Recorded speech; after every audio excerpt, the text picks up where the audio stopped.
Good morning and welcome back to this new episode of Balboa Park. While I am walking in the park again, enjoying the La Rochelle Park, I am Nikos Balboa. I'm a tattooer, an artist, a trans man, a mom, and I'm walking by this little source, this small river, as you can hear. I'm going to go near it, touch the water. It is a very small river that goes into the sea by the beach of La Rochelle. And this park is not called Balboa Park, but I love hanging out in a park. This morning I actually went outside for starting jogging, and I have run not so far, and then I walked, and then I said, okay, maybe this is a cool moment to record the next episode of the podcast. I am just back from 1 week in Charente, which is the countryside. It's a little bit from La Rochelle. It's in the land, 2 hour and a half of driving east. And we went there because Mina had, my daughter had 3 concerts. One for Halloween night, the other was on the 1st of November, and the third one on the 2nd of November, and it was very cool. I've spent the week at Justine, my partner, house, the house that they have with their BFF, and they have bought this house. I don't remember, maybe 2 or 3 years ago, and they are renovating, and the place is magical because it's a very old house and it's in the country. No light pollution at night. When you go walk the dog there, you can actually see the stars, and there is a lake, and the weather felt pretty nice. And I also managed to put my leg in the lake, and I wanted to jump in, but I was so afraid. This is I'm a lot like this. I am afraid of something I've never done, as often it happens. And then when I do something once, and then I can do it every time. And I was there with my daughter, and Justine were there, and also I have a friend from Italy, and they came. This friend came from the north of Italy with their daughter, and they came to see Mina's concert. So we spent a very lovely time, and we were by the lake, and I was like, the weather is so warm, and the water is cool, it's chill, but it felt very good, and I wanted to go in, and so I took off my clothes. I kept only my how do you call in English, my boxer, and I couldn't manage to jump right in the water because I don't know, and I regret it so much because every time I'm so afraid of doing something, but then I manage to gather all the energy, all the, how do you say, all the force and motivation to do the thing I want to do despite of my fear. It's a very cool sensation. It's like a feeling of calm that wash through you, and it's so cool. But I couldn't do it. Anyway, we still had a very amazing time, and we had these parties, very cute, very calm. with friends and gatherings and eating vegan. Oh, it was a very nice moment. And in the beginning, the first day, like when I have to go away from my routine, I'm like, oh my, I'm going to die. Every time I need to go away from my house and my routine, I actually think that I'm going to die. This has happened every time I leave my house and I have to travel. I look at my hallway before I close my door. I close the door to my apartment and I think, this is the last time I see this because I'm going to die. And I never do. Maybe one day, of course. But anyway, so we had this amazing time, and my daughter, who's playing guitar for the past like 10 months, um, she played this small acoustic concert, and we have these two friends that managed to. One is Alexis, the friend of Justine, and another friend of them, Petra. They managed to coach Mina, to motivate, to cuddle, emotionally support Mina, because this is their work around sound engineer and music producing, so they were able to explain how to plug and then set up and all these things that it's like very difficult to understand for me. And Mina played the Justine guitar, which is like a very fancy, I don't know the pronunciation, like Gretchen or Gret or something like this, but I love the color, mint, all looking guitar, acoustic, but also like that you can plug. And I don't know, I don't understand anything about all this, but it was a cool moment, and I guess it was a very precious moment for my 15 years daughter to live this, because I talk about this so much with my friend Nini, but also with Justine, because we are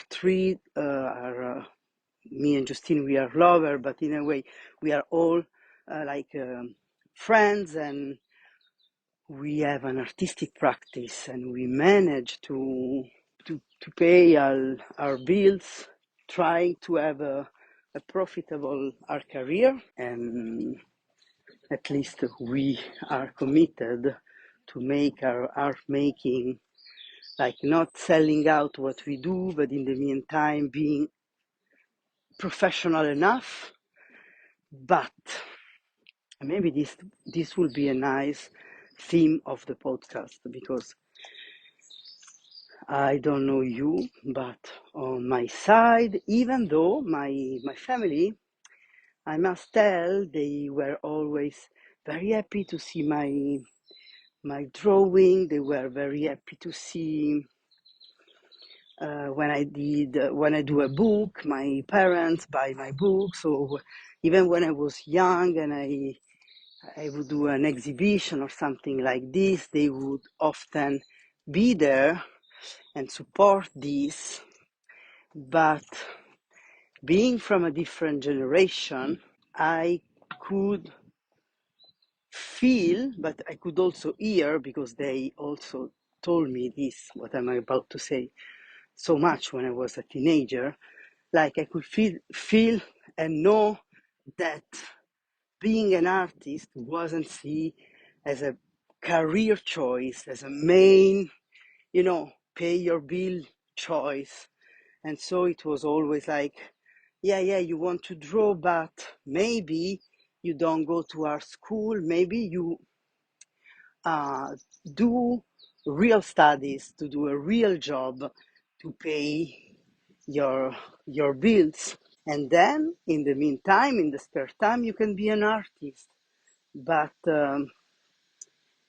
this is not the real job. And it's not, I'm not meant to, judging the past or my parents. For me, like life goes wherever. And I was privileged enough to be able to having parents that could afford a home and, food on the plate, and also being able to talk about this. Or anyway, this is not about what parents or culture may do wrong when to teenagers that want to be artists. But when you are a kid, when you are a teenager and you are exploring, and I guess that you can internalize the judgment around the fact that art is not a real job. But it is. It takes a lot of work. It's something that is like fundamental for our living our everyday life. We are confronted to music and image and representation and acting every day, and this is like art is something human turn to ease their soul, to connect with other human, to express a feeling, to feel seen, to having a feeling expressed in order to connect with what we feel.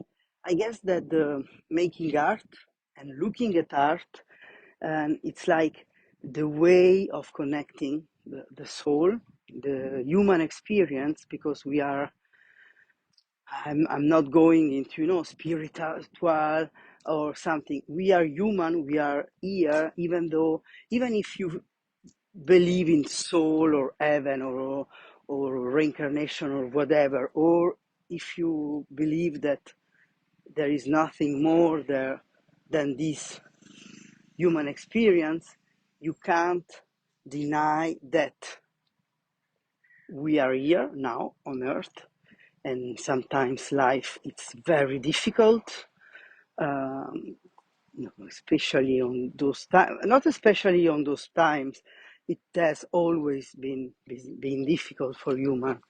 It's not, I guess that in those times there are horrible things happening, but also like it's not something new. We are confronted to horrible experience and violence and all these kind of things, genocide and killing, and so natural catastrophes and all these kind of things.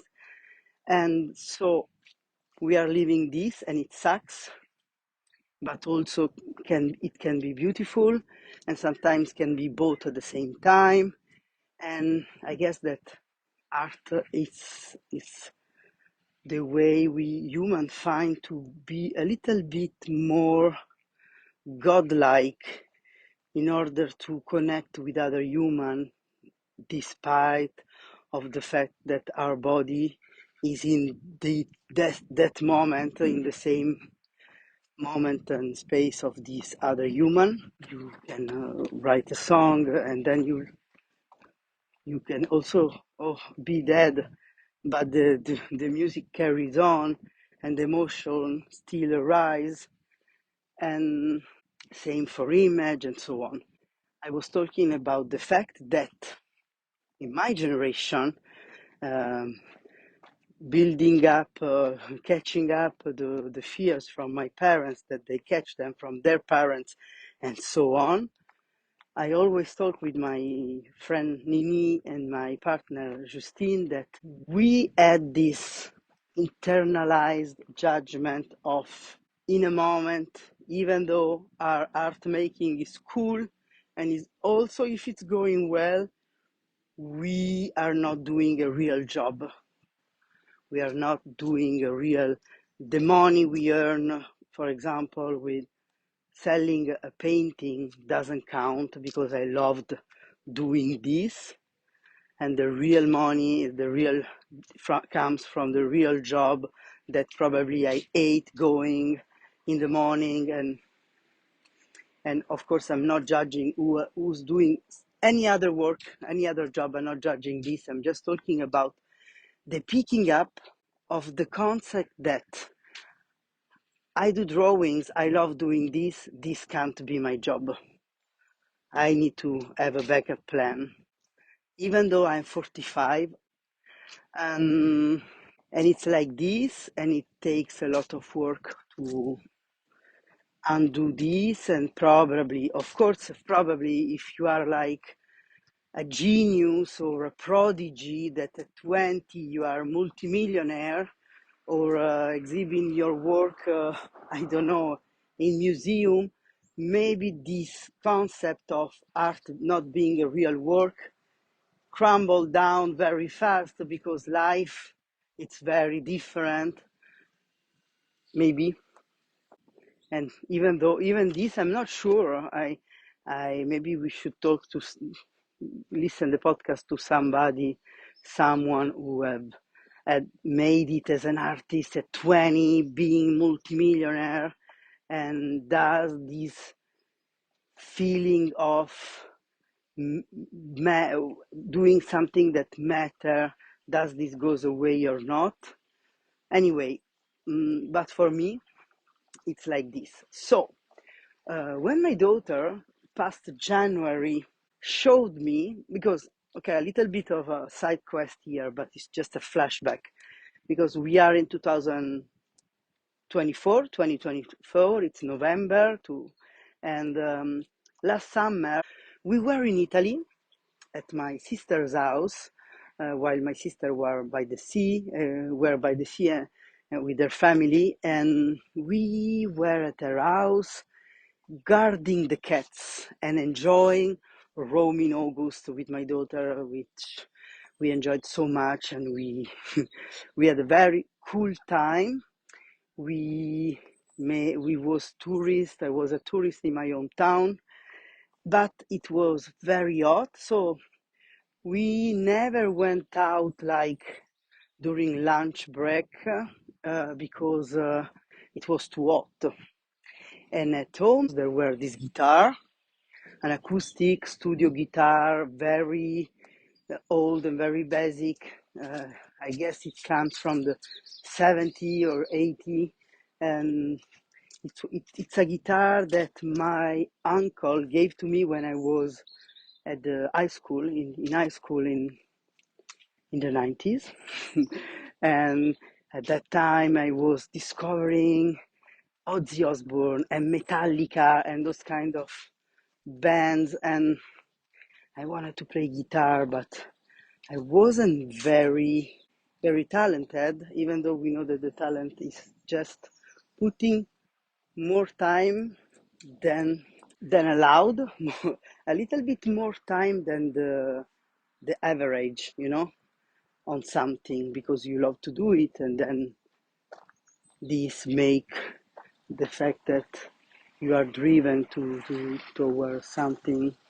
And anyway, there were this guitar, and in those moments after lunch, when outside was so hot and we were waiting to go wander around Rome with a scooter, small motorbike, my daughter picked up this guitar because she wanted to do the little song from the the the TV show called The Last of Us.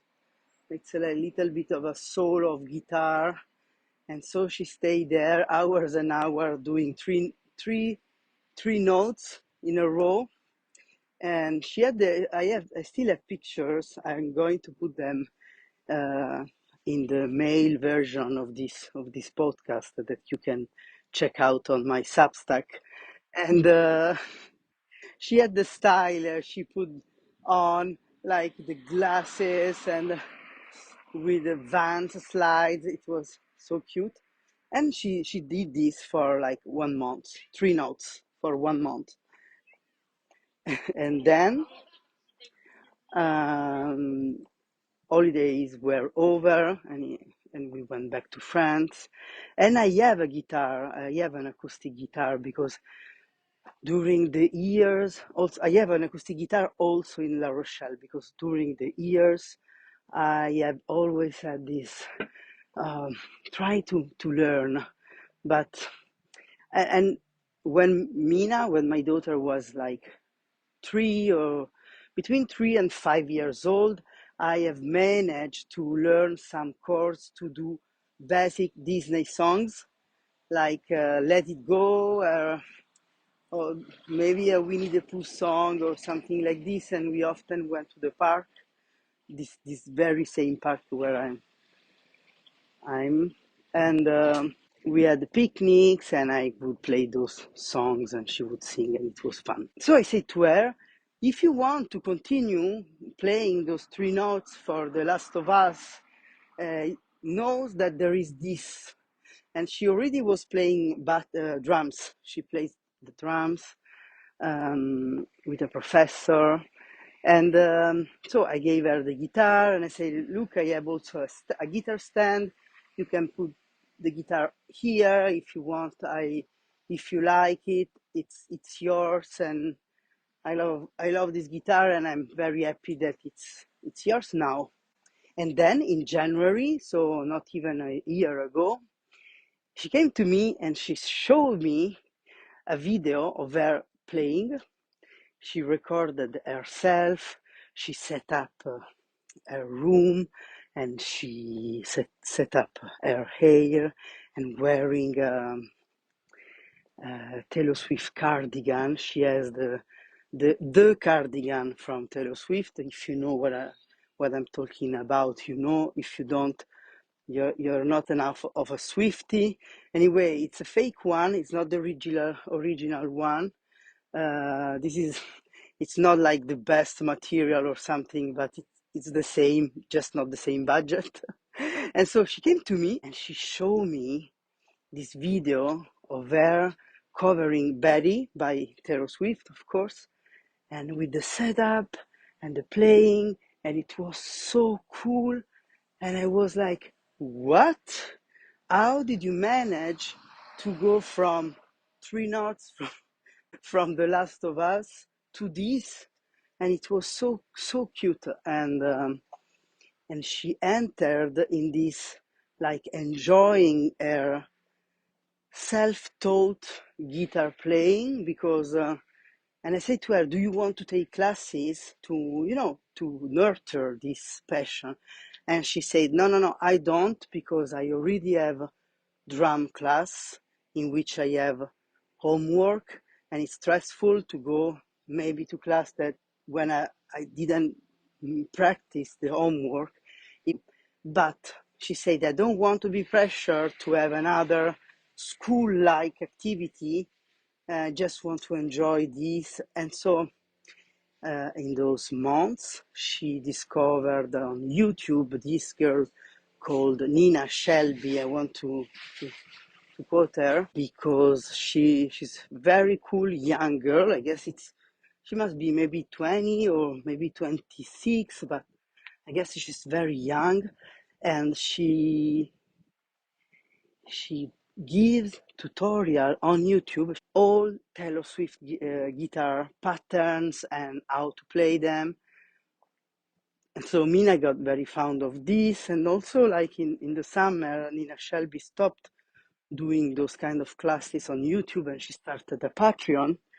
And so I gave her as a present to Mina this Patreon subscription to the Nina Shelby community, because I guess it's very cool and very empowering of having young girls wearing friendship bracelet and self-teaching themselves how to play guitar. I guess this is the most green flag things I ever see in all my life, especially when my kind of generation, often the guitar was something that guys will do, the classic cis-hetero man with a ponytail trying to do this in order to feel sexy for picking up girls. And so I guess it's a very new generation type of things that give me so much joy around this new generation.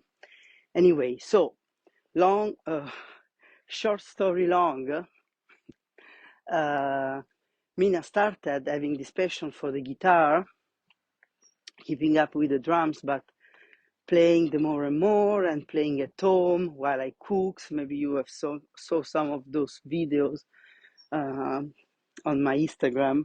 And when in the last June, we organized at Strangeland a party for our association members, and Mina asked if she could play at our association party, and I said yes, please. It would be so cool.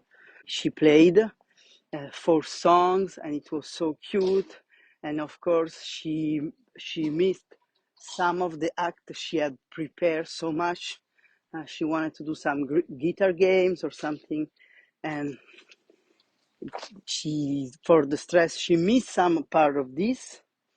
And when she finished, she was so happy, and she came to me and she said, "Hmm, I would like to do another show because I know that I missed some things I wanted to do in the show in Strangeland.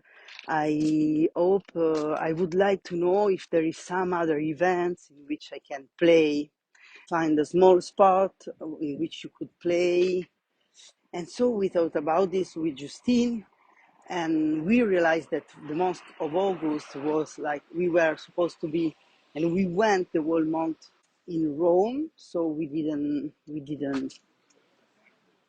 couldn't organize a small concert in Lesignac by August, and so we thought about the All Saints, the Halloween holiday, and we planned this.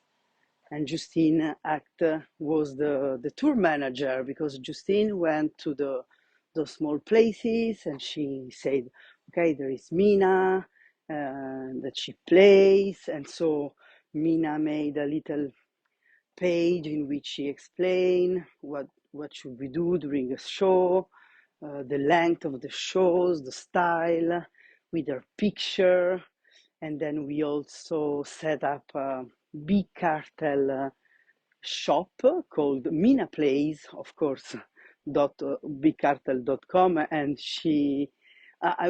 I have designed the poster, which is like a watercolor portrait of Mina playing her mint guitar. And with this illustration, we did the poster art, and then we set up the shop on Big Cartel, in which there are these 4 different color t-shirts printed on demand, and a sticker for the telephone.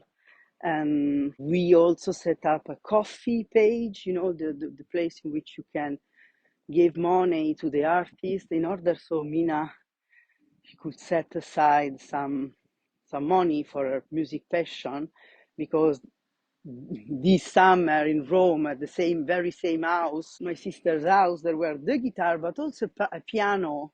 And so Mina started playing the piano, but the piano, I don't have a piano to give her, and it's a pretty expensive, especially when you don't have a lot of space. And so she's saving with selling with those t-shirts. She's saving to buy the piano.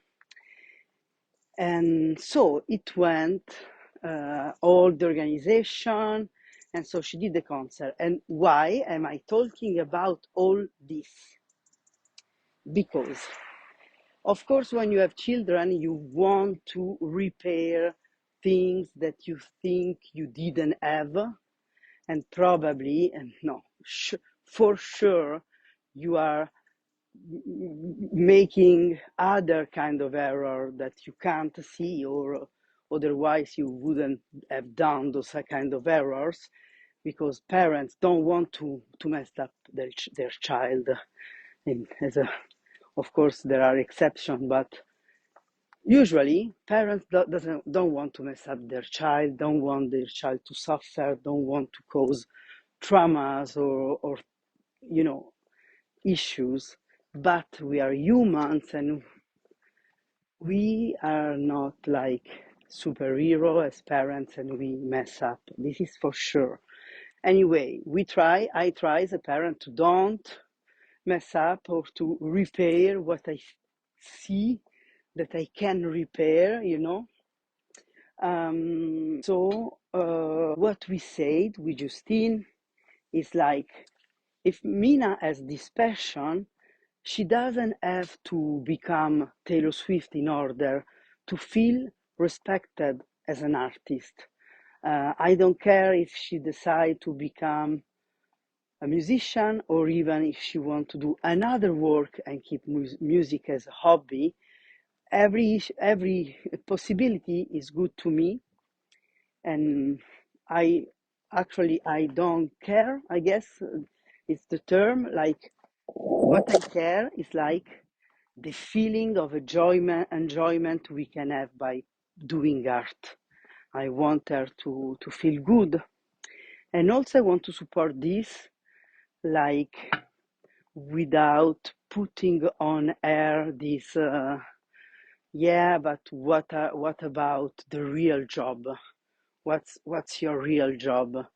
And maybe this is the reason we have set up for her and with her all these, the t-shirt, the graphics, the merch, the managing of the tour, the dates, uh, the schedule. Okay, even though it was a very small tour, 3 days, she could see that even this, it's a real job. It's like, I guess sometimes I it's like cooking. When you cook, of course, if you cook for your friends or for your family, you do it, and it's not like. But if you decide, and it's important, but if you decide to open a restaurant, there is all kind of professional things that you need to know and to do in order to be a professional cook. But I guess it's the same when you, but nobody say, of course, to somebody who cooks in a restaurant or at home, like, oh, this is not, you didn't work a lot of hours to achieving this tiramisu, or I don't know. It's like, it's something that you do because it's something practical, and then you put it on a plate and then you eat it and you have the energy to live. But I guess that with the music and with the art is the same. The art needs receiving the same respect because it's art is important. And of course, it's easier for me to see this and say this when I'm talking about my daughter, because I love her and I want to shield her from, self-judgment or suffering or any other, parents. As I was saying before, as a parent, you want to shield your child, and in the meantime, you want to give them all the things that maybe you felt you've missed. And this doesn't mean that, like, because my fear is like, okay, am I projecting something? Am I pushing something? And so it's very important to say that whatever you do, it's like at school, whatever you do, you have horrible grades or beautiful grades, my love doesn't change. Of course, if you have horrible grades, it's important to address it, because if you have horrible grades, your days at school must be hell.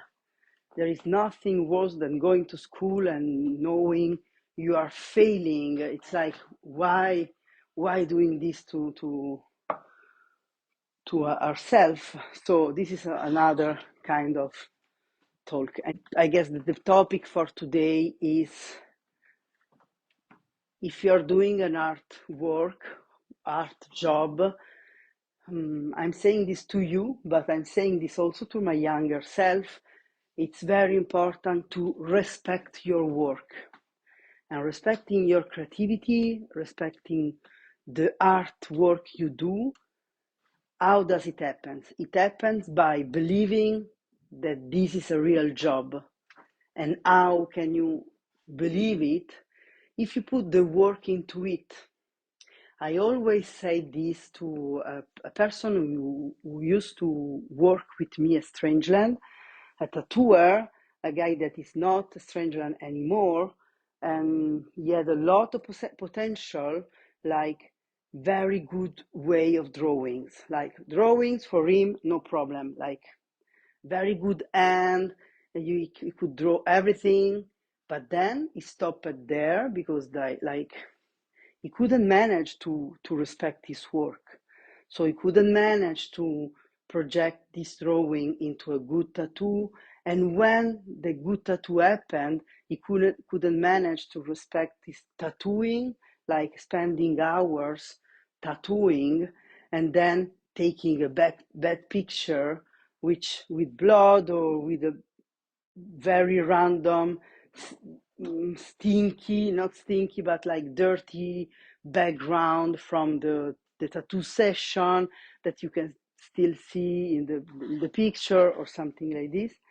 And this, I guess, comes from the very same feeling of I'm an artist, the artists have to suffer, I need to in order to be an artist, I have to sabotage all that comes before and after in order for my art to blossom. And this sucks. And this mentality is like sucks and it's toxic. And I am very sure that in order to respect your art practice, you need to nurture also what comes around.